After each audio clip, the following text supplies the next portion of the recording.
naman. Ring light. Para naman sa kayo ang parusahan. Pero magtagumpay sa pamarusa ng purong sakit at paghihirap. Kadiliman. Dalawang paina ang meron. Purong kadiliman. Pakaing dasal. Ito ay sa pakiramdam ito may lalagay. Purong kaligayahan naman. Ito ay nasa pag-iisip ito na ilalagay. Ang purong sakit at pagdurusa, ito ay pagkain ng puso at kadiliman. Ang purong kaligayahan at liwanag, yan ay pagkain ng pag-iisip. Magtatagumpay kayo sa loob ng 10 buwan. Ito ay proseso lamang ng kapanganakan.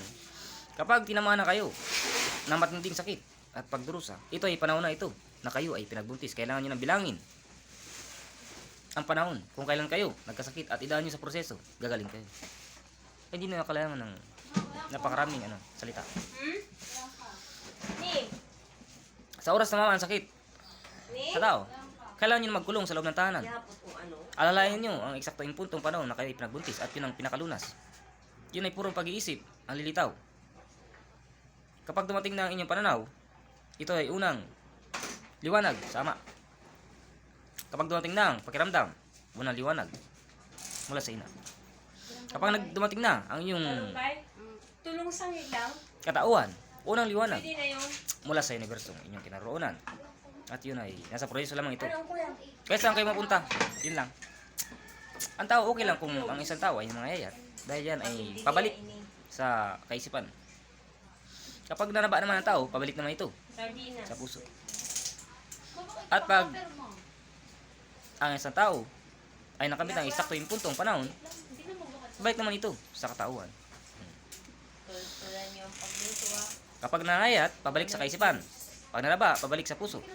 Pag eksakto yung punto, pabalik sa katauhan. Yun lang ang nakalunas. Kahit saan kayo pumunta, dahil ang pinakatuno ay kapanon na kayo ay pinagbuntis.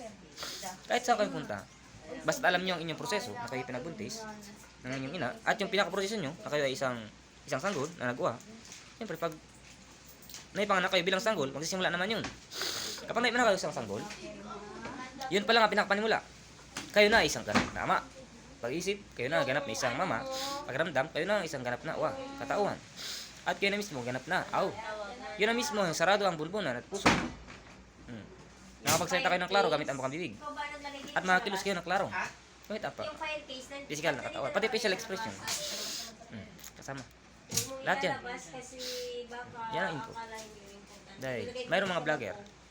Ito ay nahirapan sila kung paano magsalita gamit ang teknolohiya. Kahit alin dyan. Basta kaligayan lang inyong lahat yung gagwapo, gaganda. Yan ang pagulag. Huwag mong isipin yung sa paligid. Kapanganak ka na ikaw ay isang sanggol, yun ang pinakamaganda, pinakagwapo. Yun ang pag-vlog. Isang sanggol ang ginagamit. Kapanahonan nyo kayo isang sanggol, yun ang ginamit sa pag-vlog. Kahit anong sabihin nyo, ang kilos nyo, kaligayan ang maramdaman ng tao at purong-purong na pangunawa. Ngunit kapag matanda na ang inyong ginamit, ay Diyos ko, laos na yun. Yun yung kayo tatangkilikin ng ng mga manonood. Yun. Sanggol, katawan na sa sanggol. Kaya ba mga vlog, kailangan nyo kumpituhin ang inyong panahon. Makabili kayo sa eksaktong panahon na kayo pinanganak bilang sa sanggol. Kahit anong kilos, padalita, ito ay maayos, maiintindihan yun. At ipapaliwanag nyo dahil yun sa kaisipan na yun yung ihataglay. Na kayo ay nabuhay pa sa karunungan at hindi sa pagkain at inumin. Kapag pagkain at inumin, ito ay hindi na karunungan at kapangyarihan na inabuhay. So, kung nabuhay pa kayo sa karunungan, sa pangyarihan, ito ay sa proseso ito. Bago pa man kayo, maging isang sanggol. Tama. Dahil ang pagkain at pag-inom, ano man ang paglinis sa sarili, kasuotan, ito ay pagbabalik na lamang ng pula-puting pini at laman ng tubig na mula sa inyong panahon na hindi nyo kaya maibalik dahil hindi naman inulit ang proseso. Ulitin ang proseso, ito ay makakabalik. Dahil ang puti na siyang laman, kaya pag-iisip lang naman. Yung mga puti na sinasabing dahil naga, ito ay mga buto lang yun. At yung tubig naman, ito ay pula lamang yun. Puso yun. At yung mga talinaga na pula, Kaya dalo lang ito ng mga ugat. Yan ang kahulugan na agos ng pula, mga ugat. Agos ng puti, mga buto. Saan umagos? Sa universo. Katawan yun. Ang universo, malamang yung pinagdugtong na duwang may buhay. Yun ang sinasabing agimat. Science and health. And technology. Ito ay nagagamit sa teknolohiya. Kapag translate sa technology, ito ay maging teknolohiya. At kapag ginagawa. Mababasehan ng rayon. City, what? Walang gender at walang age. Yan. Yan lang yun. Tapos balik ka naman. Yan lang simple. Ito lang ang proseso.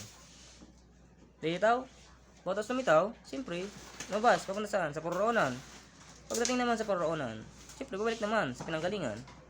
Kung ikaw ay nagmula sa nakalipas na panahon, kung naka ng future, malamang babalik ka uli sa nakalipas na panahon. Halimbawa, mula ka sa iyong ama. Pupunta ka sa iyong ina. Malamang babalik ka sa iyong ama. Sakit din sa udo. May dadala kang ano? Pasalubong. Ano pasalubong mo? Aki mo. Ano? Asawa.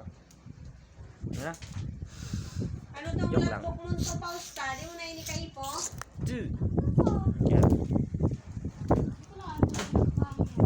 Yan. Yan lang yun. Simple. Walang naman. Walang pinagbasihan at hindi ang mga walang pinangsalita. Dahil hindi yun ang ano. Yun ang sa paglikha lang. Mula sa universo, hanggang sa maging tao, hanggang sa may panganak, ang lingwahe ng universo, na siyang uwa. Yun lang yun. Uniriyahanap po yung slicer mo. Hanggang sa Ano to takat tinangit na, bugati tilipo na. napalitan na ang kompletong uniforme. Wag na. Mula na sa panibagong Agadi. nilikhang universo mula sa uwa.